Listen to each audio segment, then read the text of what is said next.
doesn't take much to trigger a child's imagination. You know what they're thinking. Every youngster goes through it when they visit an airport. Little Jimmy, he's the pilot, handsome in his tailored uniform, the leader, confident, poised, and ready to take the big jet anywhere in the world. Kathy, she's the airline stewardess, filling the traditional woman's role of caring for the wants and needs of the passengers. Dreams, well, we tell our children that dreams like these can be achieved with a little luck and a lot of hard work. For some children, perhaps, but it can never be more than a dream for Kathy nor Jimmy. Kathy will never have the opportunity to reassure an anxious passenger. Jimmy will never operate the complicated controls of a big jet liner. For Kathy and Jimmy are mentally retarded. Kathy will return to her doll, and her dreams of faraway places will be realized only through fantasy. And Jimmy will come no closer to a pilot's uniform than his imagination and a paper airplane can take him. But Kathy and Jimmy are not alone.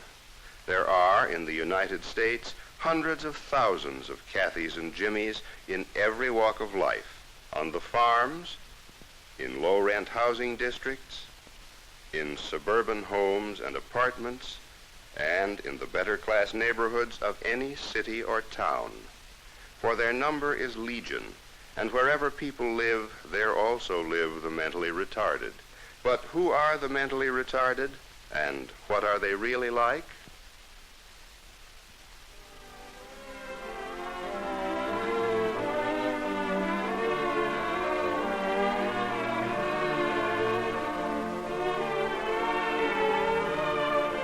Usually, the mentally retarded are divided into classifications: the educable, the trainable, and the custodial.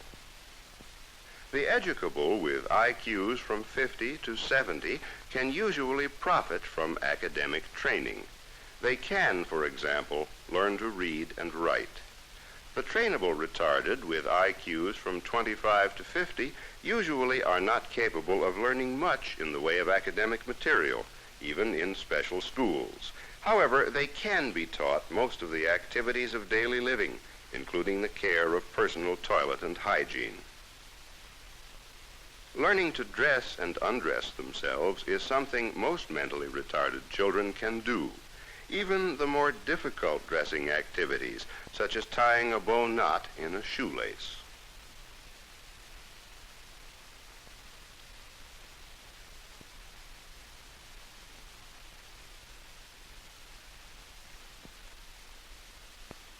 They can usually be taught to button and unbutton a coat or dress. It requires patience, of course, but patience is the key to all successful teaching, just as persistence and repetition of effort are the keys to successful learning. They can learn to feed themselves, and they can be taught to avoid the common hazards of normal daily living.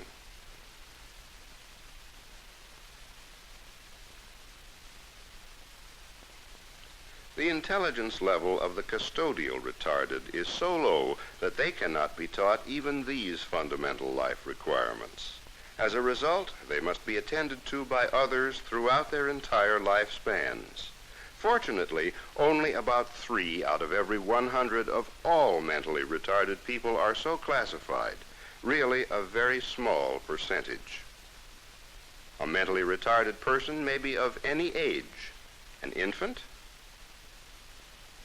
a young child,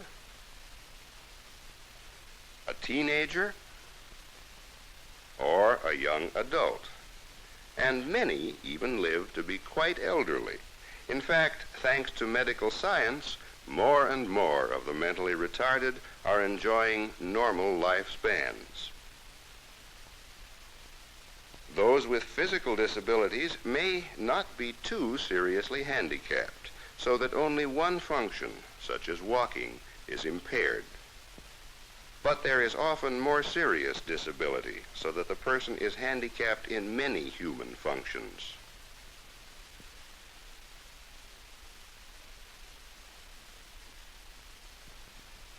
Sometimes it's so serious that they're unable to perform any useful physical activity. Sensory disabilities are those involving defective vision and hearing. Usually, we include speech problems along with vision and hearing, although technically speech is not a sensory ability. Although blind, this little girl is being taught to feed herself. The mentally retarded can also be classified according to the etiology or the underlying causes of the subnormal condition, described as primary and secondary retardation. Primary retardation has an hereditary origin. Defective genes and chromosomes bring about abnormal physical, organic, and glandular disturbances which, in turn, may account for the defective intelligence. The twins, and these three brothers, are good examples of primary retardation. Research has thrown much light on these mysteries, but we still have a great deal to learn.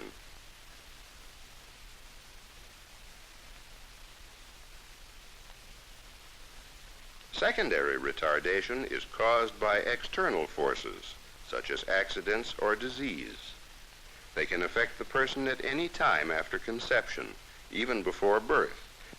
They can happen during delivery, in infancy, or in early childhood. Regardless of the cause of the mental retardation, one fact remains clear. Serious retardation is frequently accompanied by physical abnormalities, and these can occur in a wide variety of forms. One example is hydrocephaly. Normally, there is fluid inside the skull surrounding the brain and protecting it from shock. Sometimes there is faulty distribution and absorption of this fluid. Pressure builds up, the brain is squeezed and physically damaged, and the skull grows larger and thinner. Intellectually, hydrocephalics range all the way from those unable to feed themselves to people of average intelligence, depending on the amount of brain damage. It is important to note that the term hydrocephalus, like other terms applied to the mentally retarded, such words as cretin, microcephalic, cerebral palsied, mongoloid, and others, merely describe a condition. The terms do not explain the condition, nor do they tell us really anything about the individual's social, educational, or vocational potentials. Obviously, we can only assess the abilities or potential of the mentally retarded on an individual basis.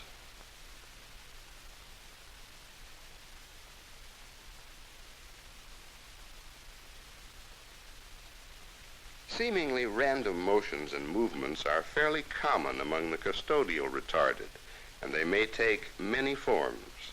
Sometimes there are motions which seem to have no meaning whatever and may even cause unintentional self-inflicted injuries.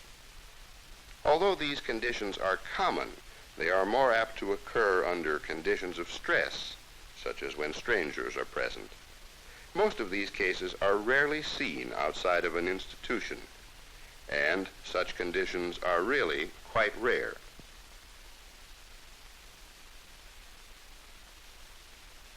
Actually, most mentally retarded people, like these boys and girls, look very much like the typical boy or girl next door, or any of the people you might pass on the street.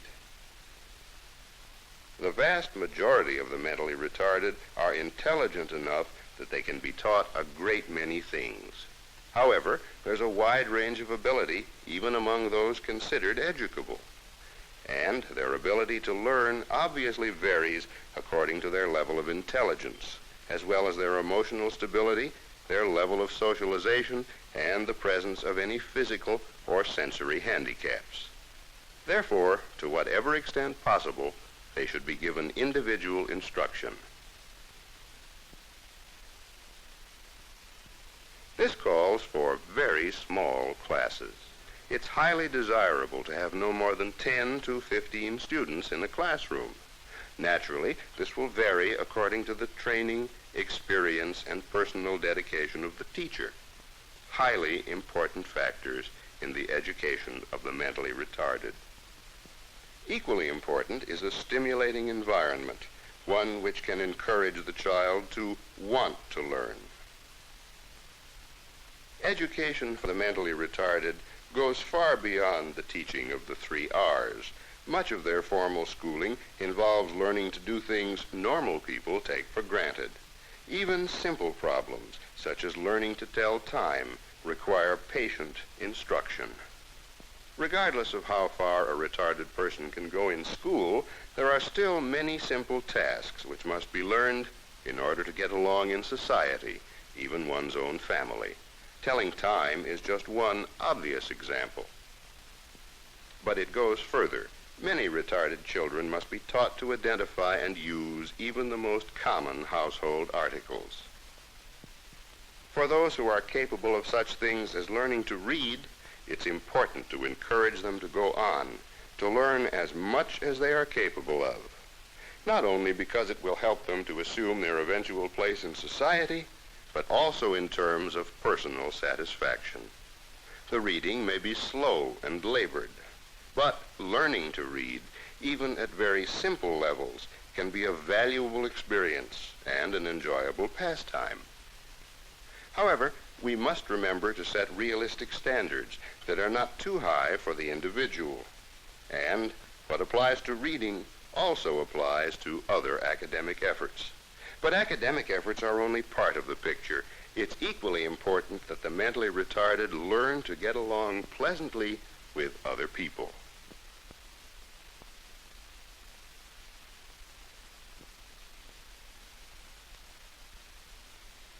This may include learning the common courtesies, finding enjoyment in sharing, and in helping others.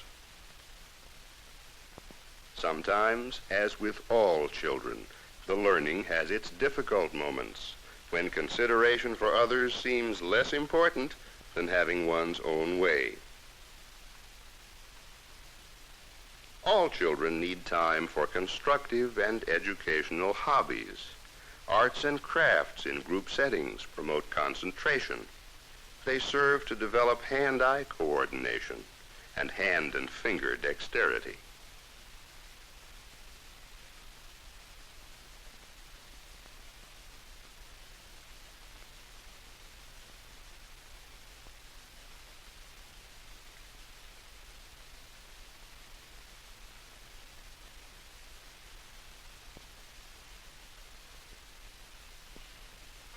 For those who have talent and who are interested, music lessons can be a great source of personal satisfaction. They help to develop a sense of rhythm and coordination.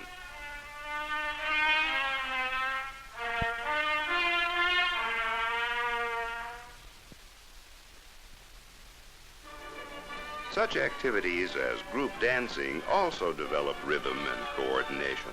And while they're enjoying themselves, the youngsters are also developing poise and balance.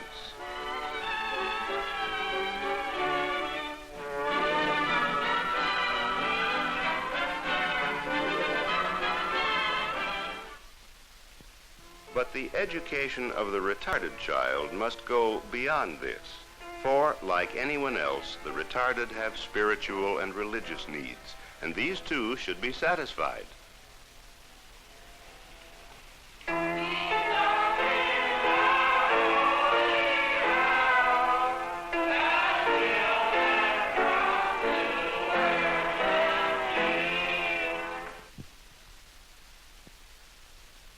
Wholesome play activities are just as important to the mentally retarded as to anyone else. They help to develop healthy bodies, sound minds, and emotional adjustment. Baseball may or may not be played as organized competition between two opposing teams.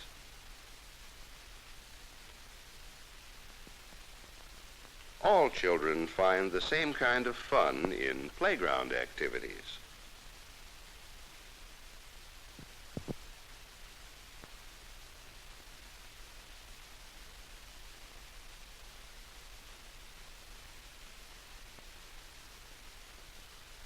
Even at home, opportunity should be provided for some form of healthy exercise through play activities.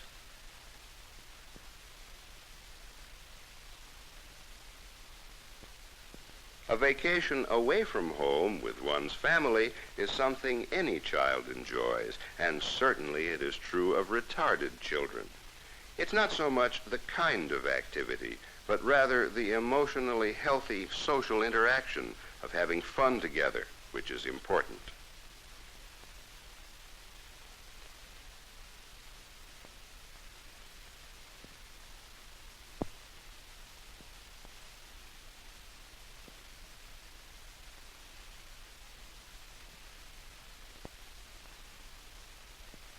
Even within the confines of an institution, supervised play should be part of the total program. Such activities as swimming and mixed cookouts, for example, help to promote social interaction.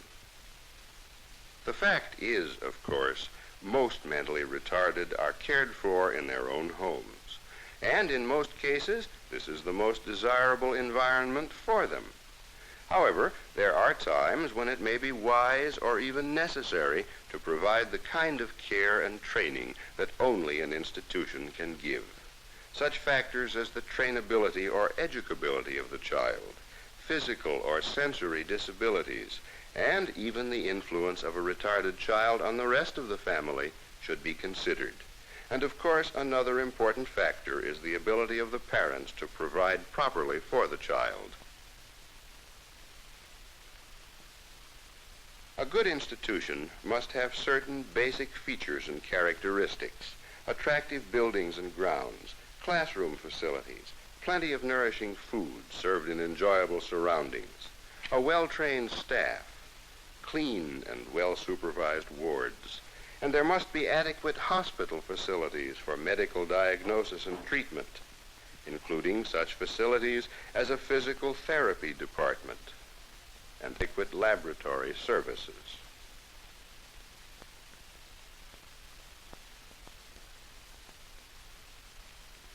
Further, there should be cottage-type living for those who are capable of profiting from the experience of responsible group living.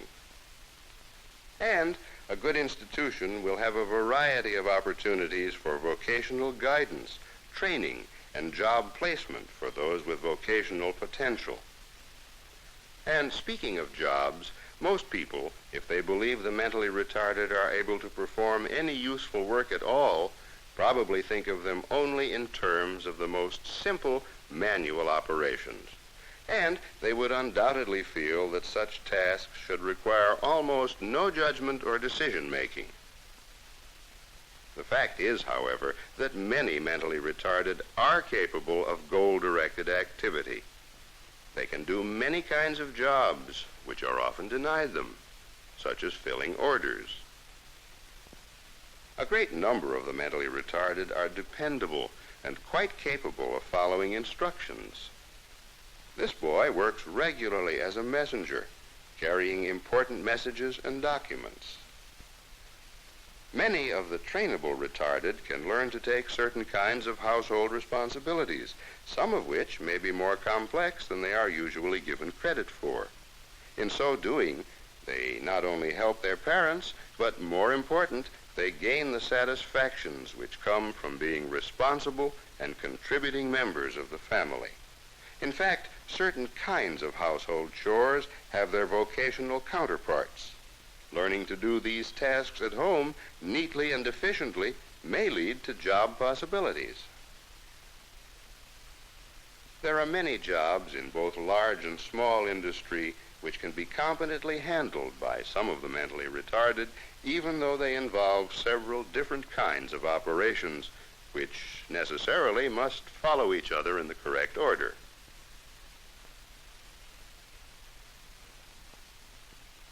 Some mentally retarded people can learn to do rather complex jobs involving delicate finger dexterity and close hand-eye coordination.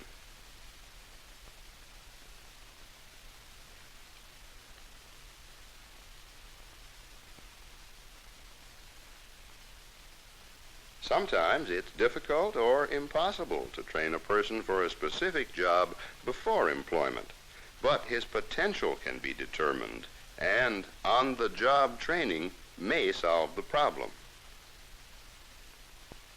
It would be wrong to expect a mentally retarded person to become a master craftsman. The standards are too high. But even in the skilled trades, for example, the mentally retarded can be trained to become valuable assistants.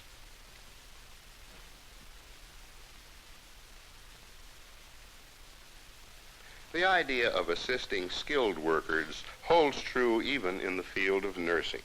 Many of the duties of a nurse's aide could be performed by many mentally retarded people if they were given the training, the opportunity, and the correct supervision.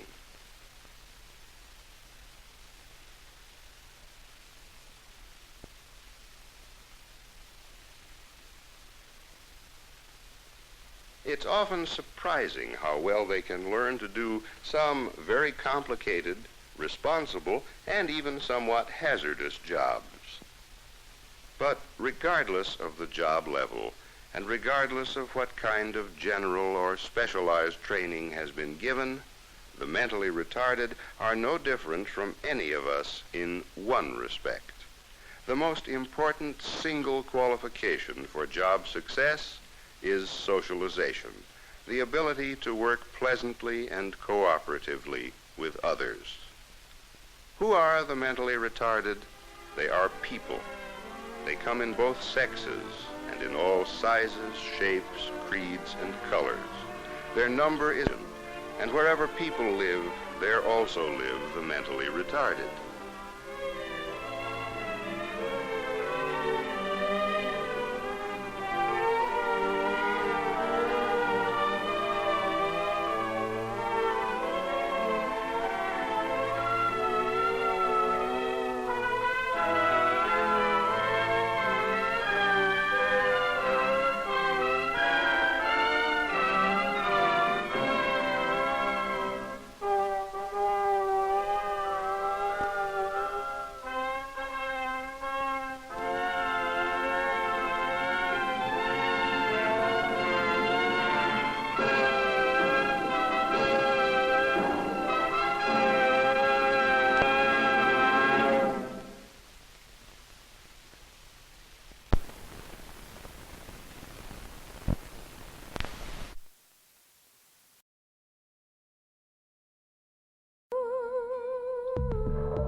Have you noticed how odd everything is lately? How weird everyone is? Have you? Have you seen these strange stares out the corner of your eye? As though everyone has been taken over by some hypnotic field. Some hypno-ray. Some people are acting like grasshoppers trapped in little pill bottles. Others are behaving like lobotomized zombies. Everyone seems slightly, just slightly, ever so slightly altered. I've noticed this for quite some time. Then, as I gazed at the minus sign in the upper right-hand corner of the computer screen, I had the eureka moment. The proverbial apple struck me on the head. The veil was lifted from my eyes. I am now acutely aware of a key fact currently eluding you intellectual pygmies out there. We minimized. That's right. The act of being human has been devalued. You are now worth less. Let's take Lori X, for example. Originally, Lori X was worth 78 points. Now, she's only 34 points. Before, Heather Y was a whopping 92 points. Now even Heather Y is only 58 points. You see, everyone has been reduced, minimized down to teeny tiny little people. You are getting smaller, while the objects around you getting bigger. That's how the secret controls want it, because they are so big, and you're just this little thing. After all, a minimized character like you really doesn't mean much. In fact, some people have been so minimized that to the naked eye, you appear deleted.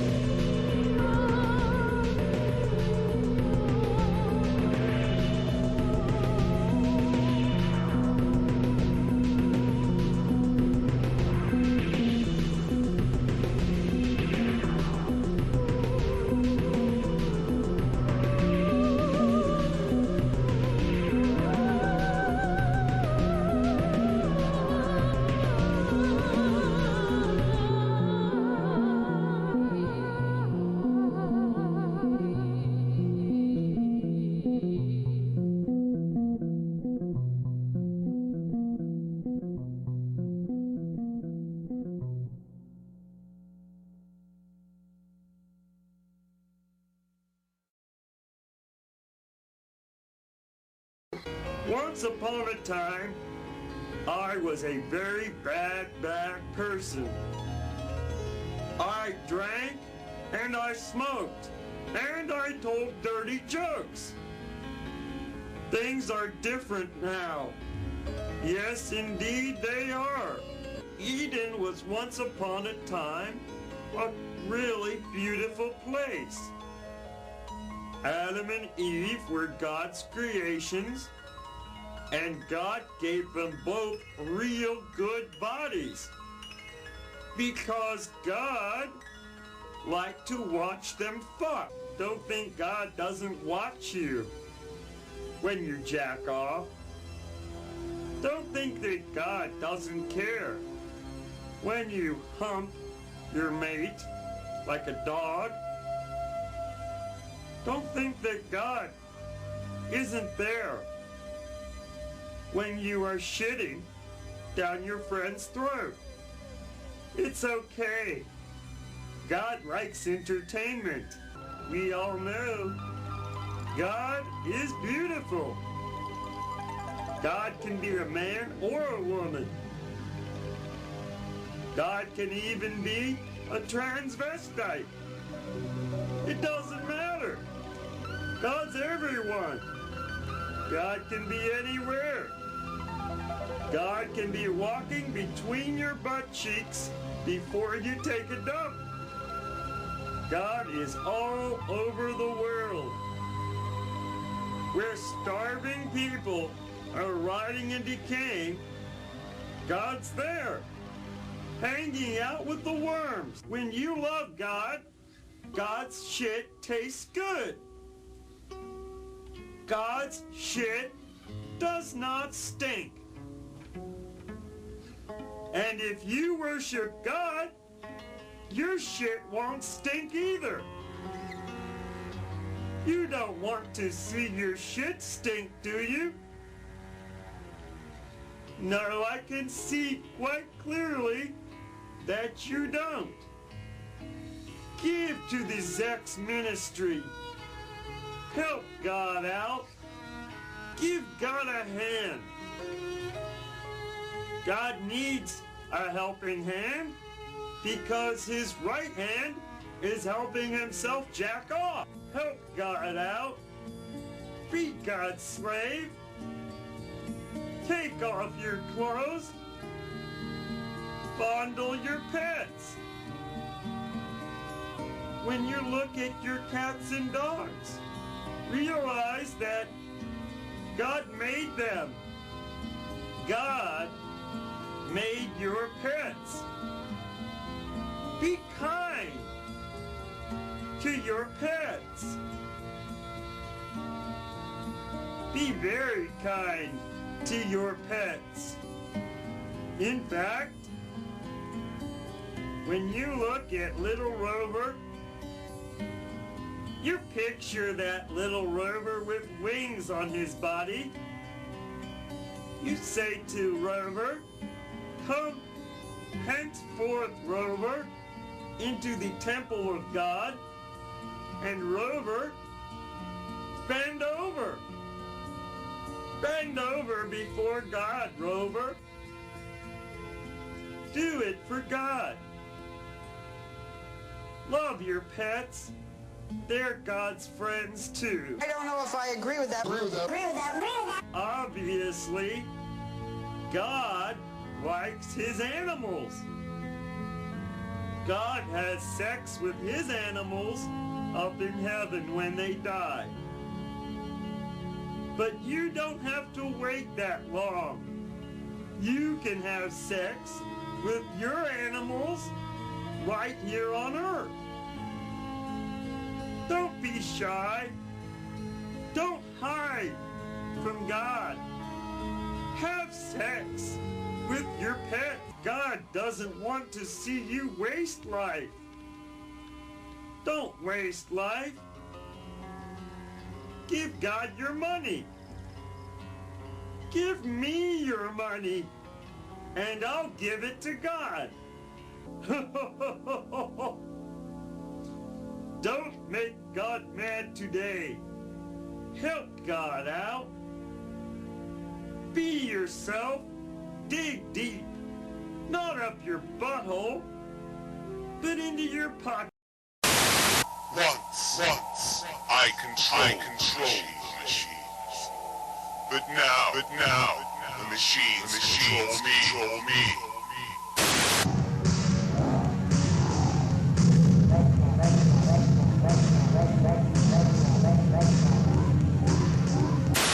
Yes, the machines. They control me now.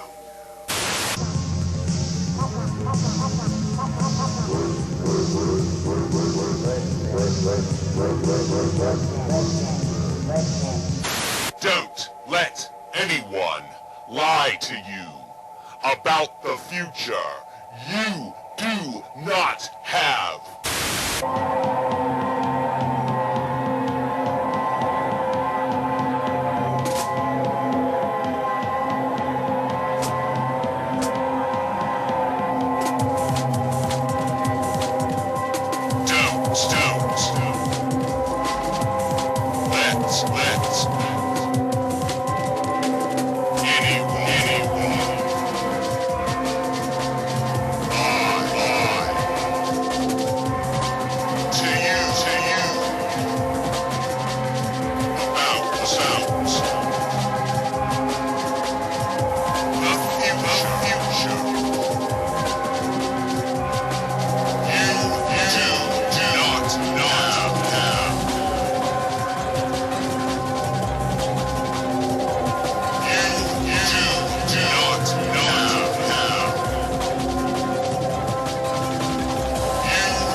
Lie to you about the future you do not have.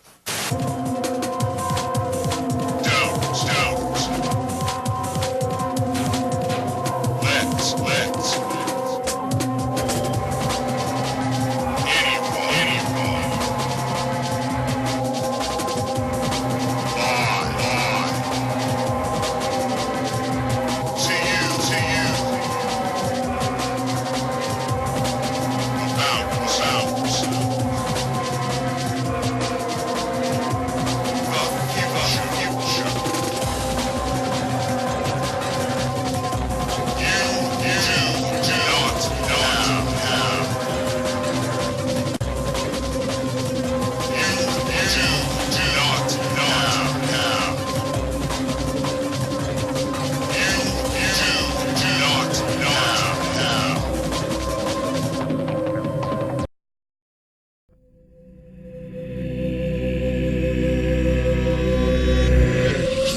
love.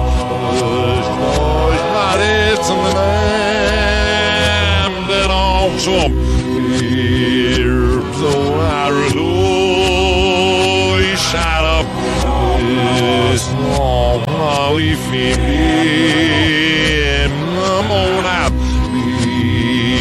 Tell him it's the mix and the strength is down.